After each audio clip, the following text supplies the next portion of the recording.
Welcome to Pax Europiana, the podcast about peace and prosperity, this time about NATO enlargement of Austria. Austria, unfortunately, is a neutral country, and that was necessary in a certain period of time when there was this occupation of the Allied nations, the victories of the World War II, and in the year 45 too. Actually, it was not necessary so long.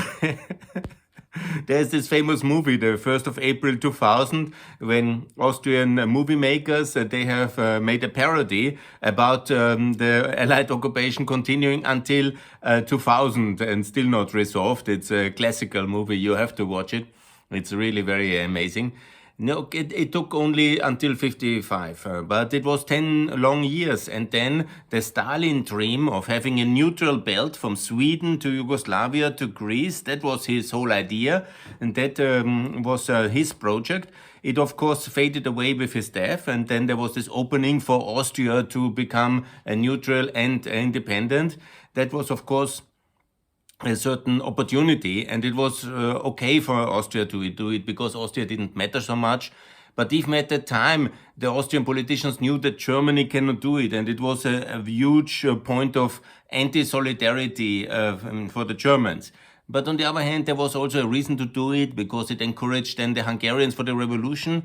But of course, we couldn't help them a lot then when the Soviets decided, after being soft on Austria, they were cracking down hard against the Hungarians because they felt that the weakness of allowing the withdrawal of the Red Army from Austria, from Eastern Austria, was encouraging the communists this reform communists in Hungary to move away. And so the situation was, in a way, very dramatic in the year 55, 56, and obviously Germany then joining NATO, Western Germany. That was tremendous times, and just in the context of the Korea War and Stalin's deaths, and it was a historic opportunity, but we should have then made the point once the Soviet Union fell in 91, we should have then moved to NATO together with the European Union. But why it didn't happen? It was because the Austrian left has a very soft spot on Russia, and they are in love with Russia and with the Soviet Union. They hate America, and they are very anti-American, basically. And they have this neutrality myth. They gave some kind of own life that because of neutrality we are safe and not because of NATO, and because we have something special to offer to the world, and some kind of hubris, megalomania, and all this kind of perpetuating narrative of Austrian bridge building to Russia, and this myth of neutrality that has all developed their own life. And Alois Mock, I met him several times, and I was a youth activist. I met, of course, all the key actors like Mock and Schüssel and Busek. Busek I know the best, but also Schüssel would recognize me on the street in a way. Alois Mock, of course, already dead.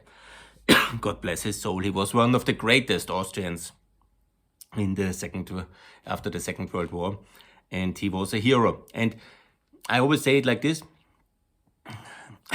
Sorry. I always say it like this. If he had lived, I'm sure he would have led Austria into NATO. I'm sure about it. He was convinced. He was a committed man. He was a driven man. He believed in West integration. Schüssel was more driven than, by his own success, and he's also a very smart man, and also Busek, who was driven by Central Europe. But the most Western European politician of all three major statesmen of Austrian center-right in the last 30 years, it was Alois Mock who was the most driven one, for the most pro-American one, the most important one in terms of Western integration. He was also the president of EDU.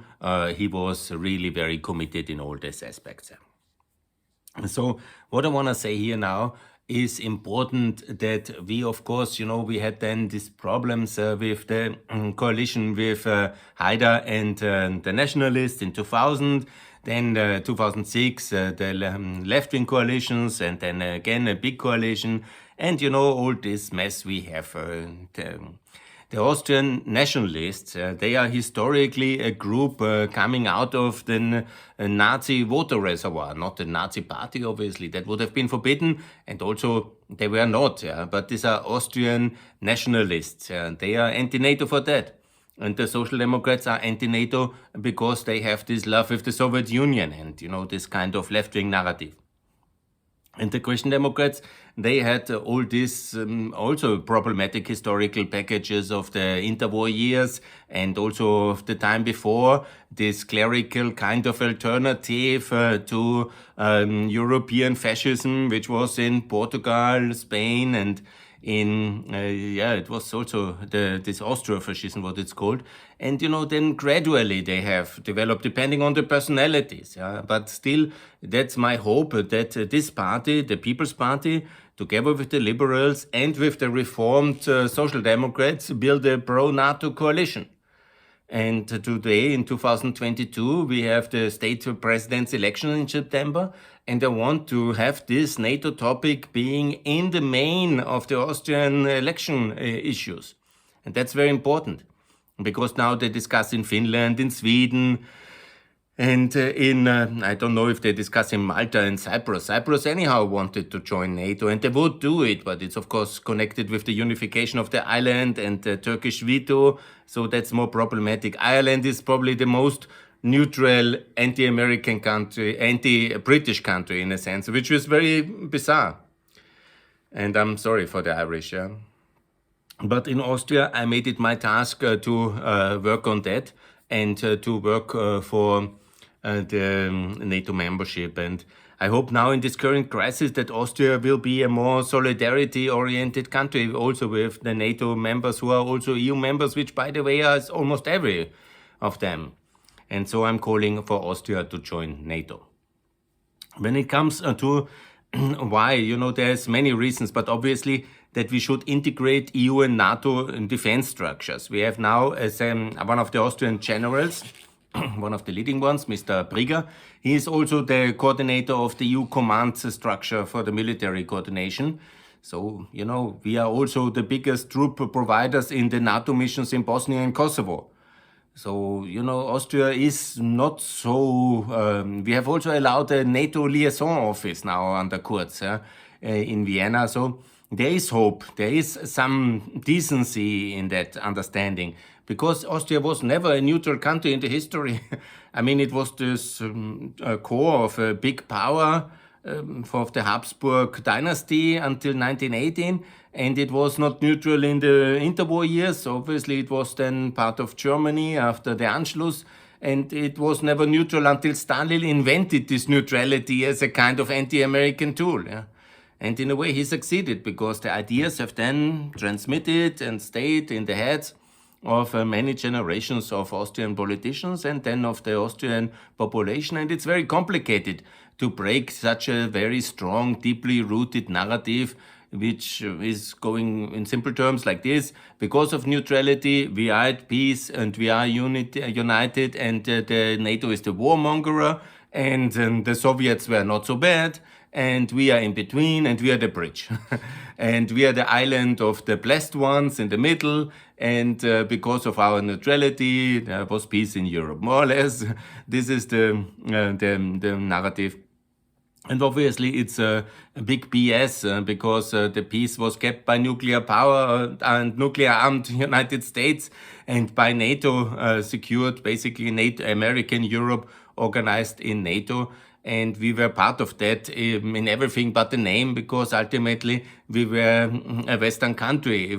We were a free country. There was the rule of law, and there were no Soviet occupation troops. But obviously Reisnerstraße, the Russian embassy in Vienna, was of course very important, and to this day. Because we were, of course, shell-shocked. 1 year after our neutrality was the Hungarian Revolution and the Soviet crackdown. Then just, it was only 13 years later, there was the Soviet and Warsaw Pact troops on the northern border to Austria, again in the Czech-Slovakian uprising and the crackdown of the Warsaw Pact. And obviously we had always Yugoslavia as an opponent, quite hostile power as well towards our southern side. So Austria was in a complicated situation, and Russia was obviously then using also the neutrality to fund funding into Austria, the big energy link which Austria was, turning Austria in 68 into the big energy hub and being basically the one big country in cooperation with the Soviet Union in the energy sector, and then being a vital linchpin for the Ostpolitik of Germany. That was Kreisky, that was Brandt, the two leaders of this neutral belt again, Olaf Palme and Willy Brandt, and then Kreisky. These were the 70s, the terrible 70s, yeah, where the West was at its weakest, where the answer to strong Nixon and his bombing of North Vietnam was then the complete breakdown of the Western, not a complete, but close to the complete breakdown. The crisis with the oil shocks and the Iran embassy crisis and so on and so on. It was really very difficult. And then the final moment, then also to have this human rights dialogue, the OSCE, the Helsinki process, which was partly good, partly also a sign of complete weakness. Yeah? And all these soft approaches didn't bring down the Soviet Union. It was not the Helsinki process or the Ostpolitik. It was actually prolonging and giving the Soviet Union more moral fundament and also more funding because of the Ostpolitik, the energy purchases. The Soviet Union could fund a global takeover and a global, not a rollback, but a global campaign. There were so many countries in the 70s falling to the Soviets, from Angola to so many countries in Africa and Asia, Americas. It was a complete disaster, the 70s, for the free world. And it was then with Reagan and Thatcher when the rollback came, and gradually then the oil price, obviously, in 86, the oil glut, a massive drop of the oil price because of Saudi Arabian policy, because of the Afghan invasion and the war against the Muslim religion, basically, and against Afghanistan, which the Soviets were then waging, and the answer of the Arabs, obviously, to reduce the oil price. Then, obviously, also the rearmament, the nuclear rearmament. That was one of the key reasons why the Cold War was won. And, of course, the differential between prosperity between Western Germany and Eastern Germany, that was, of course, very decisive for the winning of the Cold War.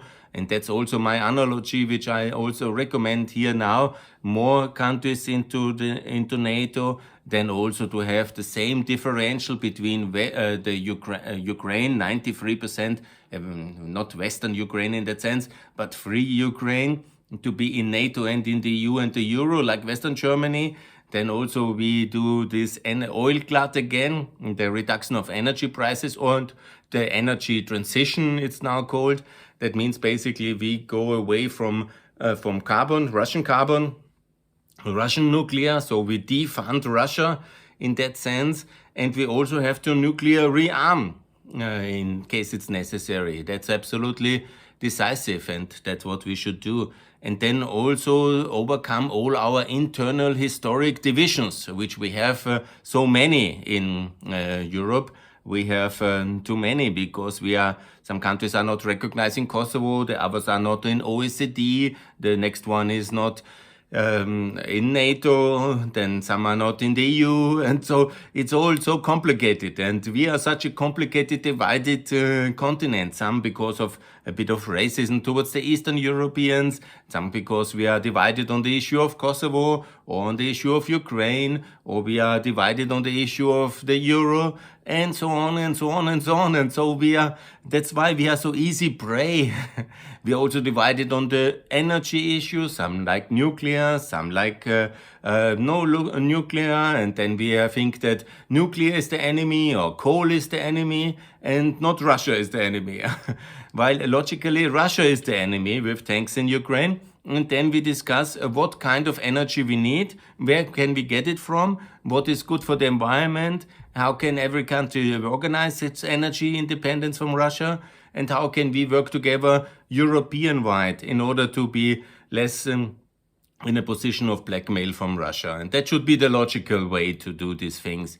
And then we are independent, more sovereign. We can ask other countries like Australia, Canada, America, and other countries in Africa to supply us with energy as a consumers we are. And then we can be more independent of Russia, and we can also save the environment, obviously, yeah? Because the Russian condition of exploitation of gas, of uranium, of coal are certainly much worse than anywhere else in the world. We just don't know about it because they control the information. But one day when Russia will fall, we will have to clean up everything because it will be the same like Eastern Europe. Yeah? The communism and the authoritarian regimes, they hide all the environmental disasters, and the costs will be then transferred to the Western taxpayers after the fall of these authoritarian communist regimes. Yeah? Of course, I know that Russia is no longer a Soviet Union, but they are behaving like an authoritarian regime. They exploit the nature. They then sell the gas cheap and the nuclear cheap because they don't pay the real cost there. They don't care for the people who live in Siberia. They care only for the few elite guys who own it or who have stolen it or control the benefits. They live, of course, very nice, and they don't live in Siberia. They live in Moscow, Petersburg, or whatever, in Crimea or in Sochi or wherever. So that's the reality in fact. Yeah? So if the Russians would exploit and extract their natural resources on global environmental standards, gas, uranium, coal, and also pay the people decently and treat the minorities in Siberia decently, have regional autonomy there, and also somehow work in a acceptable standards of environmental conditions in all this, it would by far not so cheap. So, because that's the reason why the gas there is cheaper. And that's, of course, the uranium. So let's really save the environment by buying less of their stuff, because it's on a very dangerous and exploitative situation. Yeah? So that's very important. So then also let's be clear that Austria should now, the first country which is cutting its links with Russia in the energy sector and destroying this project Nord Stream 2 by Austria leaving the consortium and then putting it only to Germany. Yeah? And then we will see how the Greens and the Liberals will accept the social democratic foreign policy in the energy sector, this Ostpolitik. That is, of course, a complete disaster. Buying peace by funding Russia and destroying the environment and somehow delegitimizing as well the whole concept of fighting climate change. Because if we say climate change is so important crisis, and it's happening, yeah, we have to do something. And then we say, okay, but we need nuclear and we need Russian nuclear. We have 4 Russian projects, yeah, Finland, Czech Republic, Slovakia, Hungary, Bulgaria, they all work with Russian nuclear energy. That's certainly the worst standards. And then we have Russian gas in the European Union. So if we really, that's not really clean. Obviously, we cannot have decarbonization by destroying, not longer burning our coal, but burning more Russian coal. It's completely crazy. So we Austrians, we have to, and because of the OMV, the Austrian state gas company is 30% owned by the Austrian state. I call on the Austrian Greens to simply abandon Nord Stream 2 now. That's very popular in the whole of Europe if they do it. And that would be after mandatory vaccination, the second good contribution of this Austrian coalition. No, they did also one other thing, this kind of national ticket for the transport, a combined transport ticket for 1,000 euros. You can use all the Austrian public transport. But that's another issue. But the rest, they had cut the taxes a bit, at least 2 percentage points. Yeah? So they did something. Yeah? But what they have not done, they have not gone to the big taboo. The big taboo is, of course, NATO membership. And that needs to be done now. In Austria, we need a NATO debate, like in Sweden and Finland. We can then decide not to do it. But we all need a NATO debate. And of course, it will be, the nationalists will be fully against it. Yeah? And then we see how serious are the liberals, how serious are the Greens, because and the Social Democrats and also the Christian Democrats, because in Germany, all these parties are obviously for NATO. And in Hungary and in Slovakia and in Czech Republic and in Slovenia and in Croatia, and even in Ukraine, obviously, and in Kosovo and Bosnia. So we are like the island, together with Serbia, and in a way it's very bizarre in Hungary, this anti-American island. Is this a good reputation for us to have? The anti-NATO island? I don't know if we want to have that, yeah? Like the bridge, that's Mrs. Kneissl. She got her big job in this Russian famous state Rosneft, the biggest energy company of the world, or the biggest state energy company of the world, yeah. And obviously that's the way things are, yeah. Anyhow, good. What I want to say here now is NATO membership is very important for Austria, and there is, of course, no justification to stay neutral as a EU member, because we have the Article 42.7, that is very important in the EU treaties, that we have solidarity in the case of aggression between EU members. And so if the Russians attack Estonia, we anyhow have to help. Of course, we have no kind of big capacities, but we are like in a solidarity-based political union, so it's not a defense alliance in the full extent, so but it's very close to it. So it is a very minor difference to join NATO. The whole thing is we obviously have then also to confront our own past and our own anti-Americanisms, our own secret hatred of the winners of the Second World War, which some have still in the nationalists. The whole people in the left which are secretly angry against America because they claim to have won the Cold War and their beloved Soviet Union has gone under.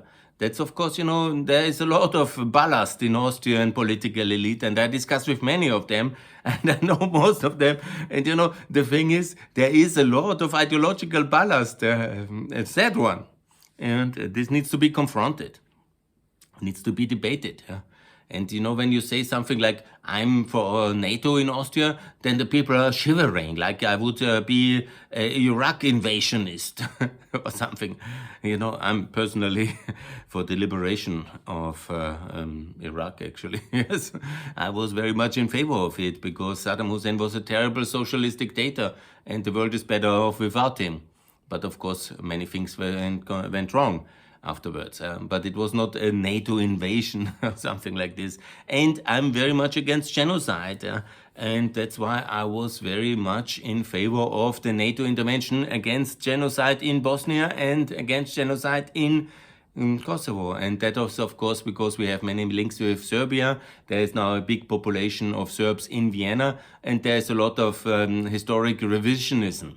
And there was also, this general peacenik movement in Austria in 95 and 99, when the Americans and NATO intervened then to make peace. There was a lot of this anti-Americanism again. And a lot of the left is...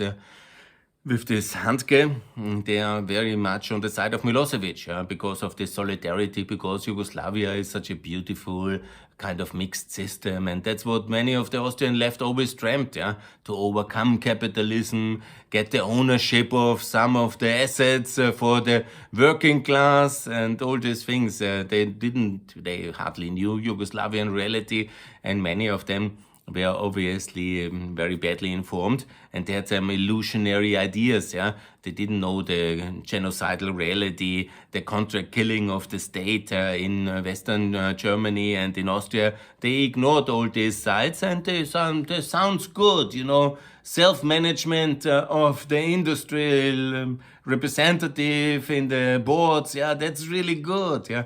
And so they had this nostalgia for this left-wing alternative of the bloc-free movements, and they were, of course, very much in this kind of bloc-free Tito, like Sukarto, driving in the cabriolet through Belgrade in 1960, and that was the stuff anti-American left-wing Austrian dreams are made of.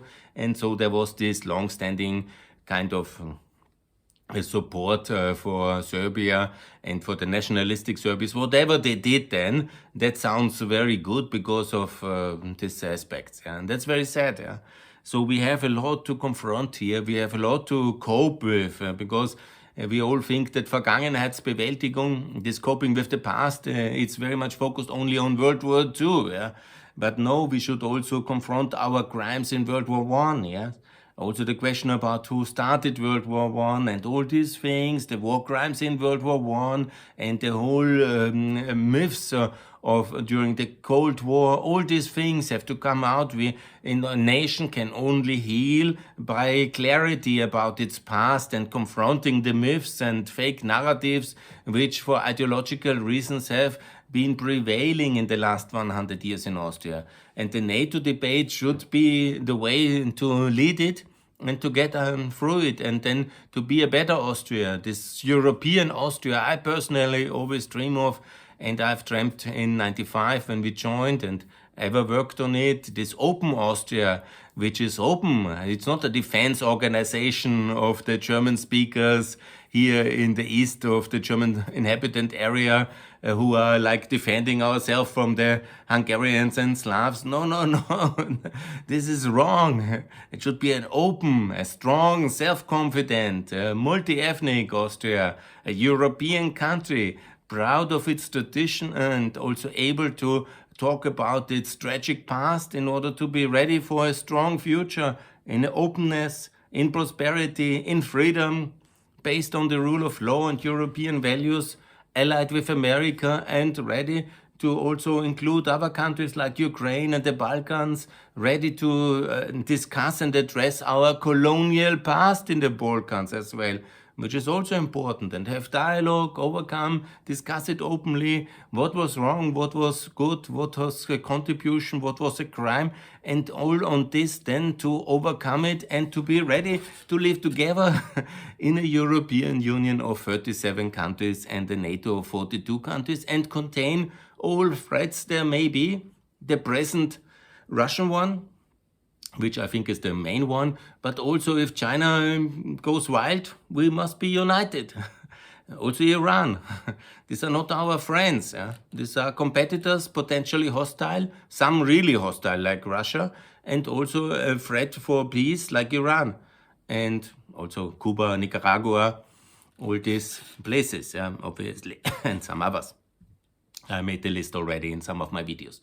Yes, this is why we should be united. This is the way to protect our freedom. Thanks, NATO.